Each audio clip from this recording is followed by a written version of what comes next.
और वहीं देखिए एक और बड़ी खबर सामने आ रही है।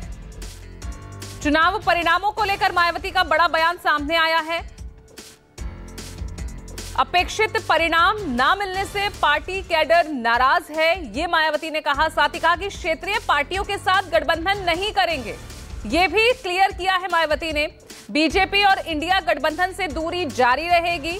बीएसपी के आत्मसम्मान को कमजोर करने की कोशिशें जारी है।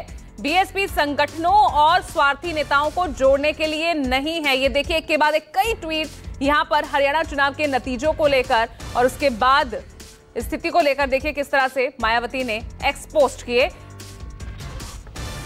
अशोक तिवारी ज्यादा जानकारी के साथ जुड़ गए हैं।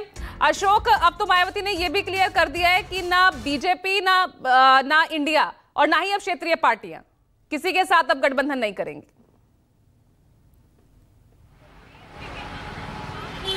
देखिए, दरअसल हरियाणा विधानसभा चुनाव के परिणाम को लेकर बहुजन समाज पार्टी बहुत सकारात्मक दिशा में आगे बढ़ रही थी। उनको ये लगता था कि शायद हरियाणा के चुनाव परिणाम बहुजन समाज पार्टी के पक्ष में आएंगे, वहां पर पार्टी थोड़ा बहुत जनाधार बढ़ा पाएगी। लेकिन जिस तरह के परिणाम सामने आए हैं उसके बाद मायावती ने स्पष्ट कर दिया है कि हरियाणा में बहुजन समाज पार्टी का वोट बैंक जो है वो उनके सहयोगी दलों को ट्रांसफर हुआ है, लेकिन सहयोगी दलों का vote bank Bahujan Samaj party को ट्रांसफर नहीं हुआ है। लिहाजा आने वाले समय में वो किसी भी राज्य में किसी भी क्षेत्रीय दल के साथ कोई गठबंधन नहीं करेंगी। हालांकि आपने देखा होगा कि जब जब चुनाव परिणाम कहीं पर आते हैं और अगर वो बहुजन समाज पार्टी के पक्ष में नहीं भी होते हैं तो मायावती की तरफ से इसी तरह का कड़ा और आक्रामक रवैया देखने को मिलता है। आपको ध्यान होगा लोकसभा चुनाव 2019 में जब समाजवादी पार्टी के साथ गठबंधन था उस वक्त भी जो परिणाम थे वो अपेक्षित नहीं थे, तो उसके बाद उन्होंने कहा था कि हमारा वोट तो ट्रांसफर हुआ, लेकिन समाजवादी पार्टी का और एक बार फिर वहीं फिर आरोप लगाती हुई मायावती नजर आ रही है एक्स पोस्ट के जरिए। बहुत बहुत शुक्रिया आपका अशोक इस तमाम जानकारी के लिए। छोटा सा ब्रेक ले रहे हैं, देखते रहिए।